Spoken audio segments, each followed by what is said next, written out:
Congratulations, everyone! We've made it to the final part of bringing joy back to teaching and learning with a gameful classroom. And I'm still Katrine Becker. Let's just do a quick review.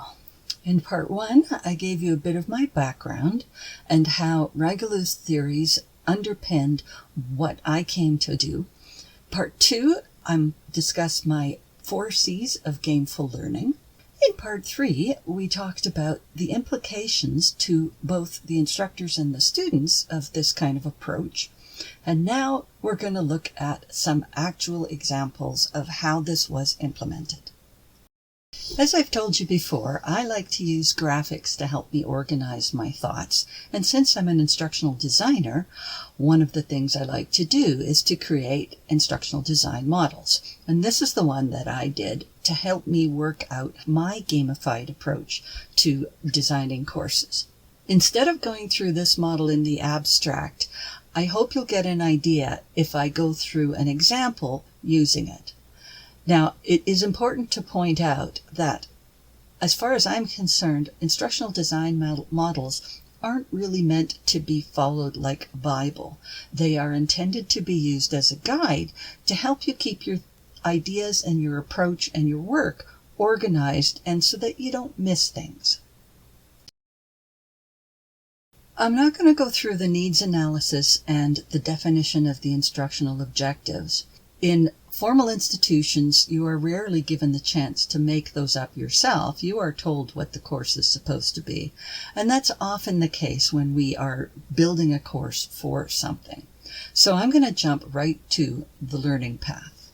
Now on the left, we have a fairly typical time-based learning path. It follows through a series of topics that are organized according to the calendar, with various kinds of assignments to go along with each. On the right, we have the same course, but it is now organized according to the content. And so each major topic area is laid out, and then they are connected according to what you need to do first, what things are prerequisites, what things are co-requisites, what things are post-requisites. And this gives us a kind of learning path that allows us to make some real choices about when to do what. After we've figured out the learning path, it's time to set the stage. I've broken that into 2 parts. The first one is mise en scène, which is the stage design and the arrangement of actors and scenes for a theater or film production, both in the visual arts through storyboarding, visual theme, and cinematography, and in the narrative storytelling through direction. Now I have separated out and specifically identified the narrative because in my approach to gamification, I don't use a narrative at all.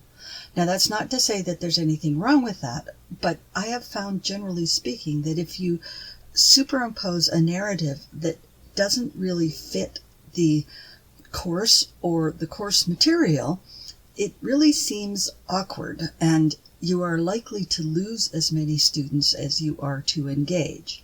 Now, if you were teaching an English class and studying To Kill a Mockingbird, for example, then creating a narrative that matched the story might be a really useful thing to add. Whereas in my case, the courses that I'm teaching, that doesn't really fit so well, so I don't use it. So I just concentrate on mise en scène, and that is the way I have designed the structure of the course, primarily to do with the resource materials, but that ties into what we do in class as well. So because our university is a Google shop, I use Google Drive for a lot of these things. And the 3 primary areas that are of interest are the area I call the store, which is a place where students can get things. There are lecture notes in there, the quests, the course schedule, the leaderboard, a lot of how-tos, and a variety of other things. Another place is the public square, which is where students can share things, where they can contribute material that will be shared by the entire course. So this is an open space. Then there are the individual student spaces, which include their own work, their own quest log, and anything that they want to submit to me to be scored. The bottom 4 steps of the model can't really be done one after the other. So they have to be done back and forth, a little bit of this and a little bit of that, which is why I've drawn them as having connections to each other. And these 4 involve the development of the instruction, that is the content that you want to put into it, the instructional strategies, that is how we're going to help them learn, the quests, what they are going to do for experience points, and the reward structure. In other words, how they're going to get those points. And we'll look at each one in turn. The development of the instruction, that is, the content that we want to put into it, consists of things like lectures, demonstrations, videos we want to show them, notes we want to give them, perhaps a website, maybe some events for them to observe or experience, and a variety of other resources. If you remember from my 4 C's model, we're trying to work on active engagement, a competence-based, attainment-based kind of approach rather than simply a time-based one. So the instructional strategies are going to be active things that they are going to do that will help them learn.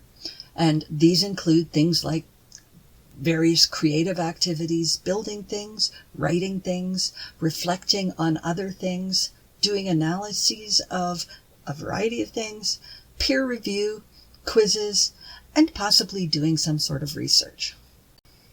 So up till now, things haven't really looked all that much different from a typical kind of class. Here's where things start to get interesting.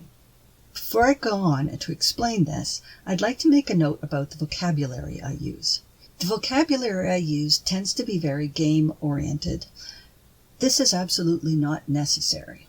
What I have found, though, for me, when I'm thinking about the design, it helps to distance myself and what I'm doing from the typical kind of classroom. So I use quest rather than assignment, and I have different kinds of quests, such as an epic quest, which is the major course project. Down at the bottom, you'll see on the red line, the boss battle, which is the final exam. And then I have a variety of other kinds of quests that I do. Before I go and explain some of these quests, I'd like to talk about the overall structure of this list. The first column is the game name of the quest, if you will. The second column is simply its number, so we can identify them easily. The third one is a description of what the quest actually is. The fourth column, the one that lists so and so many XP, tells you how many experience points each individual one of those quests is worth. So the epic, the one on the blue line, is worth 400 XP. The seasonal one is 20, the reputation quest is 15, and so on. The next one, the reps column, tells you how many times you can repeat this quest for points. And some of them can only be repeated once, some of them can be repeated a number of times. What that means is not that they can do the exact same thing multiple times, is that they can do several iterations of that same quest for marks. So, for example, the editorial response, the persuasion quest, what they're to do is to write basically an op-ed article on some news item, something that came across their personal social feed that is related to the course material that they have a reaction to, that they have an opinion about. And they are to write a short piece, in this case 250 to 500 words, giving their editorial response to it. They can do that with 4 different kinds of articles. They can't do the same one 4 times, but they can do 4 different ones. So it's the same exercise, 4 different applications. The discovery quest, the in and out of class exercise, is a different one from all of the others because those are done in class. They're either assigned during a class to be taken up the next class, or they are actually done during a particular class. And so if they happen to miss that class, there's no way to make that one up. But it is only worth 10 XP. And for those ones, I'm actually looking for participation. Now that I've explained what reps means, the subtotal, the very last column, tells you how many points you could earn altogether if you did all of the possible repetitions of those quests. And if you add up all of those scores from the boss battle all the way up to the epic battle, the grand total is 1,385 points. Now, according to my institution, they need 950 points in order to get an A+. And this is a really key part here. What that means is not only that they can choose which of those pieces they want to do, which of those quests, and they can completely ignore some other ones, but also it allows them to earn the 950 points by doing less than perfect on a number of these other quests. So they don't have to get a perfect score on these things. And there is a big difference there, which I will explain after I've come back and explained the quests here. So I'd like to just go through them all very quickly. The Epic Quest is the group project where they have to design and build a game prototype. This is a game development class, 4th year level university. The seasonal quest is something that is a timed quest because it has an expiry date. This one, they're to post a self-introduction. This is for in the course discussion list, and this is a way of getting them to get to know each other because they are not a cohort. And so this allows them to do that. It is time limited because after the end of September, they probably already know each other and nobody really cares about the self-introduction anymore. So there's a time limit there. The reputation quest, they are to post a profile image. I use that in their quest logs so that I can easily identify which student is which and also start to learn to associate their names with who they are. The persuasion quest, I've already explained.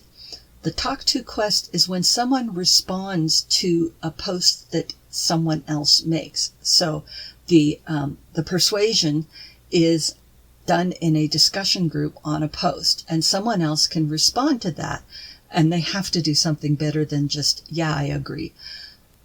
The chain quest is it's one that we will come to in a little bit more detail, so I'll skip over that one. The discovery quest I've already explained. The fetch quest is a way for them to share resources with the whole class that I may not have thought of. If they come across something in the course of their efforts and learning and doing the work that they do, and if they come across some sort of a resource online, I give them credit for sharing it. Now, they have to do much more than just send me a link. They have to create a proper citation for it. They have to give a brief review of it, and they have to give a brief summary so that it makes it easier for the other students to decide whether or not this is a resource that they want to use. Related to that is the escort quest. In this particular class, they were using Game Maker to build their games. Students can get credit for building a brief tutorial that is intended for the other students to use. Now, they don't have to already know Game Maker in order to take advantage of this because, as you know, sometimes the best time to teach somebody how to do something is just after you've learned it yourself, because that's when you know what's tricky. The Explore Quest, because this is a game development class, I want them to review a number of games in a fairly formalized way, and there's specifications for them to follow. The Player versus Player Quest, that is the peer review. In the Epic Quest, they need to produce a high concept document and a high concept presentation, and the students and the other students in the class will actually review their presentation and their high concept. The character building quest is them doing a self-assessment. So not only do you get to assess all of the other students, you get to say how you think you did in your own presentation. Craft skill is being playtesters. We're building games here. We need a lot of playtesters, and they can earn up to 10 points for doing a playtest, not just doing the playtest, but writing up a playtest report to go with it. And they can earn points for that 5 different times. Test of lore, I give them quizzes. They are short quizzes, often things like vocabulary and various other kinds of things that are easy to do with quizzes. And they get 3 tries to do a quiz. So they get to do it once. If they get questions wrong, they can look them up because these are online quizzes. I don't actually care. And I tell them that my goal is, there's really no reason why they can't get a perfect score on every one of those quizzes, because they get to look up the questions they got wrong and then go and do the test again. The very act of them doing the quiz, reviewing the questions, looking up the answers, and doing the quiz again helps them learn the vocabulary. And so this is a win-win. They get 10 experience points for getting one of these quizzes. They can do up to 5 of them. And if you recall, 10 experience points is 1%. So that's really not a lot towards the overall goal, but it is motivational for them. Then the final one, and I'll do that one in a little bit of detail as well, is the critical incident questionnaire, which I have found extremely useful, both to form community and a connection with my classes and to help me keep improving my courses on the fly. Next up, we'll look at the chain quest in a bit more detail. So here we have an example of how a quest might be assessed. This is part of the Epic Quest. The Epic Quest has 8 parts, and this is 3 of them. So one of them being the high concept pitch, which is a presentation, is worth 25 points, and it's broken up into the following 3 things. Right? The game appears to be engaging, the overall impression of the presentation, and on a scale of 1 to 10, how willing would I be to fund this game? The next one is the high concept document, and you'll see here that I give an on-time bonus. In order to help keep the students on track, since I don't have formal deadlines, I have instituted a best before date for some of these assignments, and if they submit their assignment before a particular date, they get an on-time bonus. Now, if you look at it mathematically, that's exactly the same as giving them a small penalty for being late. However, it feels very different to give them a bonus for being on time as opposed to a penalty for being late. Works like a charm. So the high concept document, there's an on-time bonus of 5 points. Then the rest of it is worth 50 points. And they are assessed on kind of a sliding scale as to how close what I'm seeing matches what I'm looking for. The third part is a prototype, and in this case, I won't go into the detail. I think it's quite interesting, but the prototype for their digital game is a non-digital, physical kind of prototype. Here's an example of the kind of specifications I give to my students for one of these quests. This is the chain quest, which requires them to create a game with constraints. It's a group project, and the reason it's a chain quest is that it takes place over several days of the class. So it's their first run through of a game design. What they are given is some brainstorming cards to give them ideas for creating a game, and I dump a bunch of toys, little items, paper clips, crayons, glue, tape, paper, straws, a whole bunch of items on a table, and what they see on the table is all that they have that they can use to build this game. It's a physical game they have to build, and the point of this is to learn how to build a game, how to design a game when you are given a predefined set of constraints with which to build it. And since the chain quest is a rather complex task, I have also provided them with a detailed set of instructions for things that are going to happen each day, roughly how much time they should be spending on it, and the schedule for each of the classes. On the third day, they are supposed to collect an analyze the data on their game based on the play tests that the others did, and they are given some prompts for what to think about when they're doing their analysis of the results. Final quest we're looking at is the Critical Incident Questionnaire, aka the Turn-In Quest. I promised I would have a look at this one because I find it really quite interesting. This is simply a feedback request from the instructor to the students, where the students can look back over the current week or a previous week of lectures and classes, activities, assignments, etc., and answer these 5 questions. So when during that time did they feel most engaged, most distanced, what they found was most helpful, most confusing, and what they found to be most surprising. And because this is such valuable feedback for me, as well as being useful for them to reflect on what they're learning, how well it's going, and what they actually need from me, I effectively pay them for it with experience points. They are encouraged to do several over the course of the term.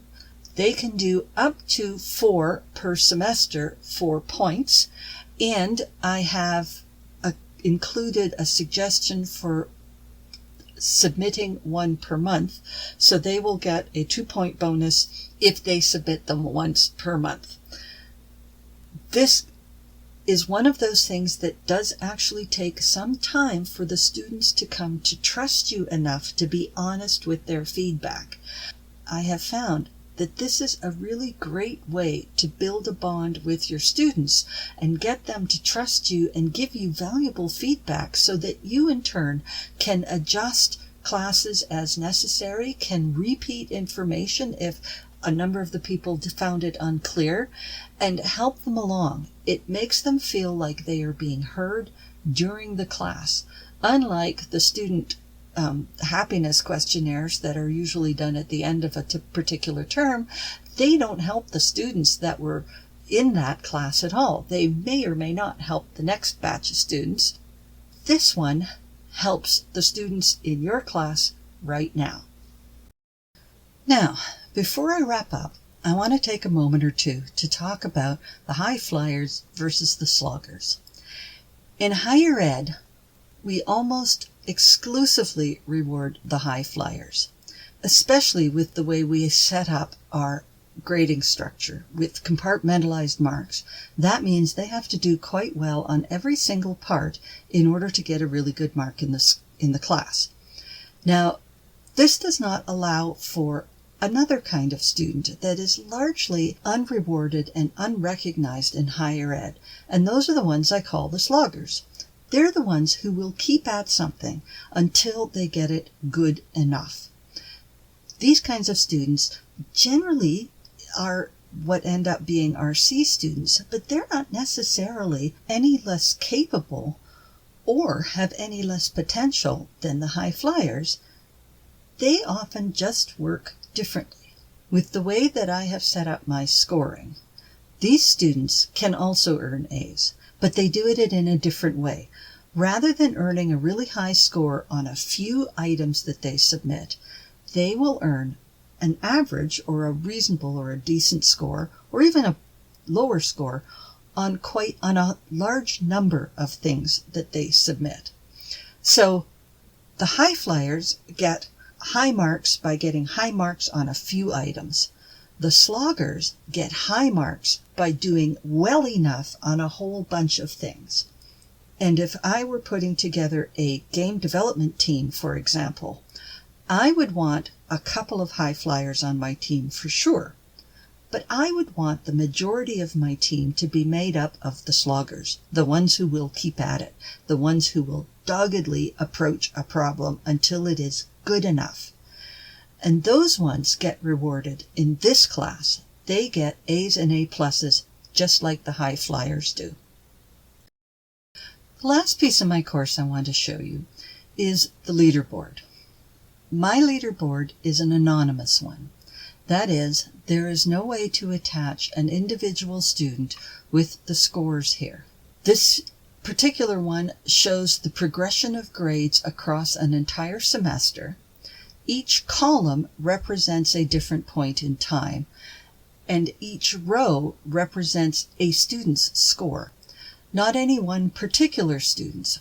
So when I do a round of marking, which I do about 2 times a week, I will repost the leaderboard. What I do is I collect the scores that the students have to date, and I simply sort them from highest to lowest and post them that way. So as you can see, in the first week, we have a total of 16 students that have submitted something for marks. The top student has 72 points, the bottom student has 12. The remaining students have so far not submitted anything. And if you move across the columns as the semester progresses, you will see that more and more students start to submit things, and the scores increase over time.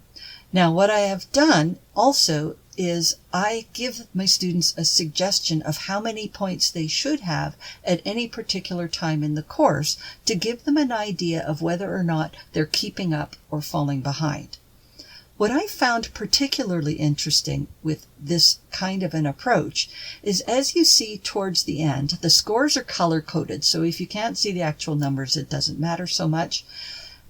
As we reach towards the end of the term, you can see that more and more students are getting into the higher point scores, and the hot pink colors are those that are in the A and A+ range. The ones in the red, the ones that have over 1,000 points, are students that got their 950 points that they needed and kept on submitting items, even though it would make absolutely no difference to their score. And this is a really key thing to think about. These students are continuing to do work, they're continuing to submit stuff, even though it's not going to change the letter grade they get in the course at all. Why do they do it? They do it because it's interesting. They do it because some of them now want to see how high a score they can get. And they just keep on going. They keep submitting things. I have had students that have had well over 1,000 points at the end of the term, and they still continue to submit items. And there you have it. This is my 4 C's of gamified instruction: how I got there, how I implement it, and what some of the results are. Clearly, there's a lot more details that I wasn't able to fill in the time given to me, but I hope this gives you a fairly good idea of the kinds of things that are possible. And even if you were to choose to implement a small portion of this, there are ways to do that don't involve you rearranging your entire course. You could, for example, take a small portion, 10%, 15%, 20% of your total mark, and experiment with this approach. Play around with it to see what you can do and to see what fits with how you approach things. I'd like to take an additional couple of seconds to thank you for sticking with me through to the end. You can find me at drkatrinebecker.com. That's my website. I also have one on Gameful Learning, which talks about just what we did here. My blog, the Becker blog.